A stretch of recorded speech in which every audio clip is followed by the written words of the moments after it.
السلام علیکم ورحمۃ اللہ وبرکاتہ۔ صلی اللہ الحبیب صلی اللہ تعالی علی محمد صلی اللہ علیہ وسلم۔ شب قدر اور اس کی فضیلت۔ رمضان مبارک کی راتوں میں سے ایک رات شب قدر کہلاتی ہیں، جو ہی قدر اور منزلت اور خیر و برکت کی حامل رات ہے۔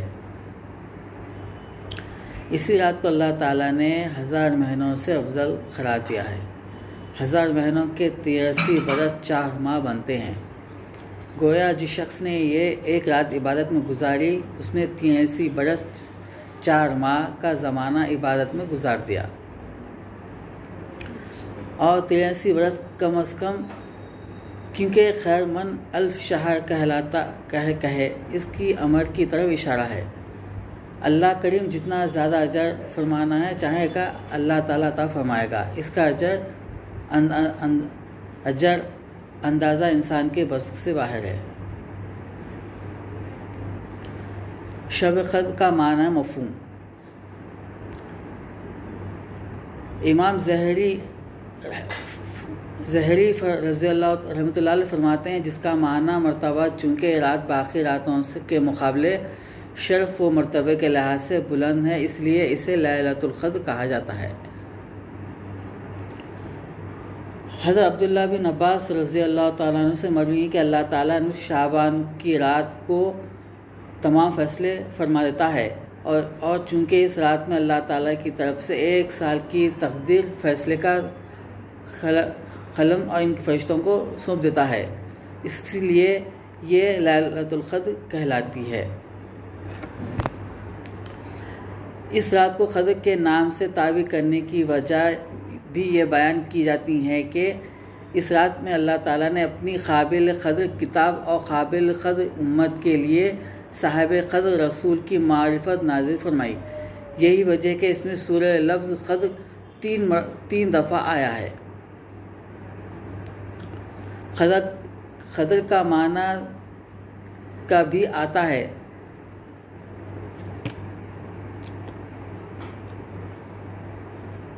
تنگی کا بھی معنی آتا ہے۔ اس کا معنی لحاظ سے اسے قدر والی کہنے کی وجہ سے یہ ہے کہ اس رات کو آسمان سے فرش زمین پر اتنی کثرت کے ساتھ فرشتوں کا نزول ہوتا ہے، زمین تنگ ہو جاتی ہے۔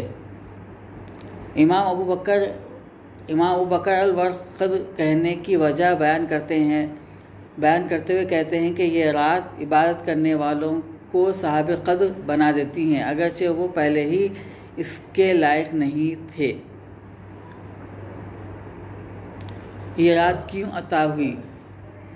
اس کے حصول کا سب سے اہم سبب نبی کریم صلی اللہ علیہ وسلم کی اس امت پر شفقت اور آپ صلی اللہ علیہ وسلم کی غم خواری سے مولا امام مالک ہیں۔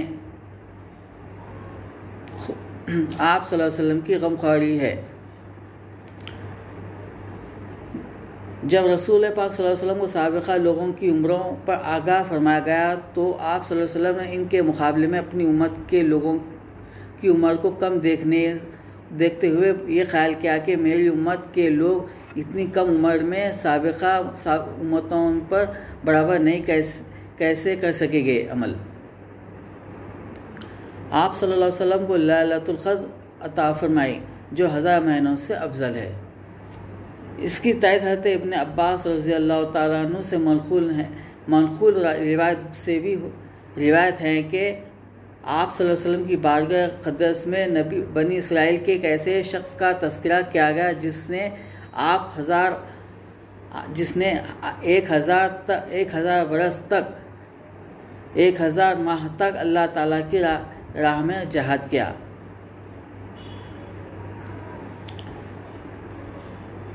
تو آپ صلی اللہ علیہ وسلم نے اس پر تعجب کا اظہار فرمایا اور اپنی امت کے لیے آرزو کرتے ہوئے یہ دعا کی، اے میرے رب، میری امت کے لوگوں کی عمر کم ہونے کی وجہ سے نیک اعمال بھی کم ہو گئے، تو اس پر اللہ تعالیٰ شب قدر عنایت فرمایا۔ ایک روایت میں یہ بھی ہے کہ ایک مرتبہ نبی کریم صلی اللہ علیہ وسلم کے سامنے مختلف شخصیات، حضرت ابو ایوب، حضرت زکریا، حضرت نوح، حضرت حرفیہ حضرت ابو شفقہ کا تذکرہ کرتے ہوئے فرمایا کہ ان حضرات نے اسی سال اللہ تعالیٰ کی عبادت کی، اللہ تعالیٰ نے ان کی نافرمانی نہیں کی۔ صحابہ اکرام اور ان پر ہستیوں پر رقص کرا۔ امام قرطبی لکھتے ہیں کہ اس وقت جبرائیل علیہ السلام آپ کی بارگاہ میں حاضر ہوئے اور کیا اے نبی محترم، آپ کی امت، اس کے لوگ اس سابقہ لوگوں کی 80 سالانہ عبادت پر رقص کرتے ہیں تو آپ کے رب نے آپ کو اس سے بہتر عطا فرمایا، اور پھر سورہ قدر کی تلاوت کی اور اس پر رسول اللہ صلی اللہ علیہ وسلم کا چہرہ اقدس فرمت سے چمک اٹھا۔ چنانچہ حضور صلی اللہ علیہ وسلم کے طفیل یہ کرم فرمایا کہ امت کو لیلۃ القدر عنایت فرمائی۔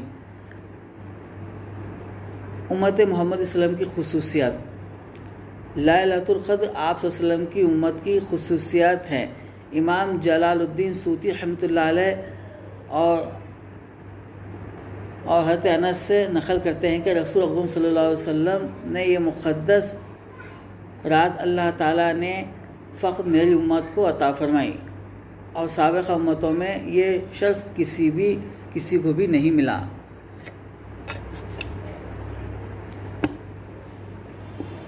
مفسرین کرام لکھتے ہیں کہ پہلی امتوں میں عابد اسے قرار دیا تھا جو 1000 برس تک اللہ تعالیٰ کی عبادت کرتا، لیکن نبی کریم صلی اللہ علیہ وسلم کے صدقے میں اس امت کو یہ فضیلت حاصل ہوئی، ایک رات کی عبادت سے اس کا بہتر مقام حاصل کر لیتی ہے۔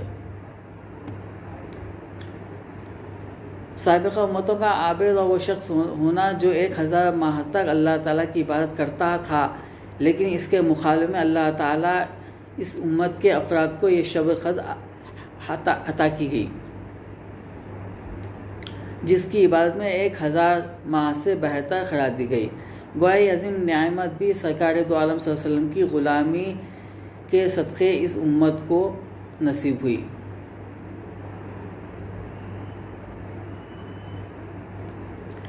جس شخص نے شب قدر میں اجر و ثواب کی امید سے عبادت کی، اس کے سابقہ گناہ معاف کر دیے جاتے ہیں۔ اس ارشاد نبوی صلی اللہ علیہ وسلم میں جہاں لیلۃ القدر کی سابقہ امتوں کا ذکر و فکر، عبادت اور اطاعت کی تقریر کی گئی ہے، وہاں اس آیت کی بھی طرف متوجہ کیا گیا کہ عبادت سے محض اللہ تعالیٰ کی خوشنودی مقصود ہو یا ریاکاری یا بد نیتی نہ ہو، اور آئندہ عہد کرے کہ برائی کا ارتکاب نہیں کروں گا۔ چنانچہ اس شان کے ساتھ عبادت کرنے والے بندے کے لیے یہ رات مزید مغفرت بن جاتی ہے۔ حضرت سیدنا انس سے مروی ہے کہ رمضان مبارک کی آمد پر ایک مرتبہ رسول پاک صلی اللہ علیہ وسلم نے فرمایا،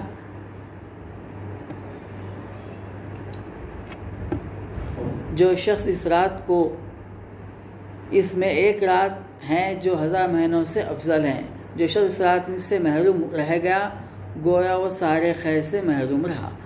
اس کی رات کی بھلائی سے وہی شخص محروم ہو سکتا ہے جو وقتاً محروم ہو۔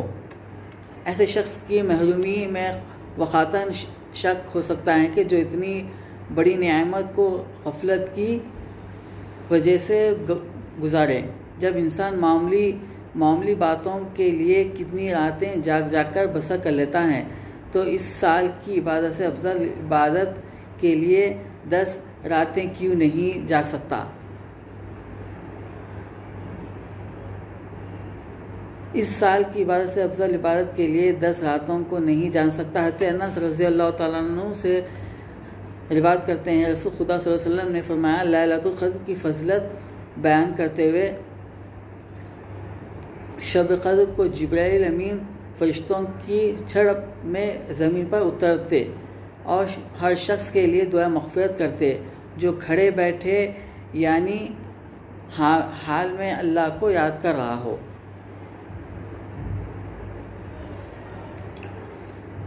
شب قدر کی مخفی کیوں رکھا گیا؟ اتنی اہم اور بابرکت رات کے مخفی ہونے کی متعدد حکمتیں بیان کی گئی، ان میں سے چند درج ذیل ہیں۔ دیگر اہم مخفی امور مثلاً اسم اعظم جمعہ کے روز قبولیت دعا کی گھڑی کی طرف اس طرح رات کو بھی مخصوص کیا گیا۔ اگر اسے مخفی نہ رکھا جاتا تو عمل کی راہ مسدود ہو جاتی اور اسی رات کے عمل پر اتکاف کر لیا جاتا تھا۔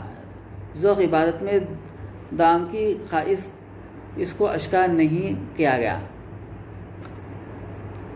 اگر کسی مجبوری کی وجہ سے کسی انسان کی وہ رات رہ جاتی ہے تو شاید اس کے صدمے اضلاع ممکن نہ ہوتا۔ اللہ تعالیٰ کو چونکہ اپنے بندوں کا رات کے اوقات میں جاگنا بیدار رہنا محبوب ہے، اس لیے رات تعین نہ فرمائے تاکہ اس کی تلاش میں متعدد راتیں عبادت میں گزاریں۔ عدم تعین کی وجہ سے گناہ گاروں پر شفقت بھی ہے، کیونکہ اگر علم کی وجہ باوجود اس رات میں گناہ سرزد ہو جائیں تو اسے لیلۃ القدر کی عظمت و مجرا کرنے کا جرم بھی لکھا جاتا ہے۔ ایک جگہ علم شب قدر سے محرومی کا سبب بنا۔ ایک نہایت اہم وجہ اس کے مخفی کر دینے کی جگہ بھی ہے۔ حضرت عبیدہ بن صحمت سے مروی ہے کہ حدیث میں موجود ہے کہ اللہ تعالیٰ نے اپنے پیارے محبوب صلی اللہ علیہ وسلم کو حکم دیا کہ آپ اس رات کو تعین کے بارے میں اپنی امت کو آگاہ فرما دیں۔ یہ فلاں رات ہے، لیکن 2 آدمیوں کے جھگڑے کی وجہ سے بتلانے سے منع فرما دیا۔ روایت کے الفاظ یوں ہیں: ایک مرتبہ رسالت میں آپ صلی اللہ علیہ وسلم سب کی قدر تعین کے بارے میں آگاہ کر رہے تھے۔ گھر سے باہر تشریف راستے میں 2 آدمی آپس میں جھگڑ رہے تھے۔ حضور صلی اللہ علیہ وسلم فرمایا، تمہیں شب قدر کے بارے میں اطلاع دینے آیا تھا، مگر فلاں کی لڑائی کی وجہ سے ان کے تعین اٹھا دی گئی۔ اس روایت نے یہ بھی واضح کر دیا کہ لڑائی جھگڑے کی وجہ سے انسان اللہ تعالیٰ کی بہت ہی نعمتوں سے محروم ہو جاتا ہے۔ یہی وجہ ہے کہ آج امت برکتوں اور سعادتوں سے محروم ہوتی جا رہی ہے۔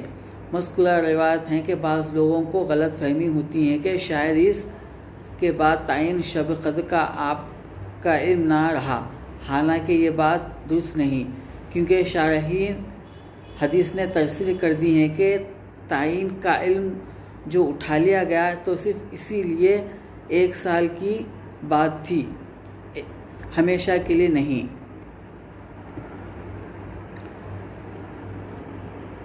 صلو علی الحبیب صلی اللہ تعالی علی محمد صلی اللہ علیہ وسلم۔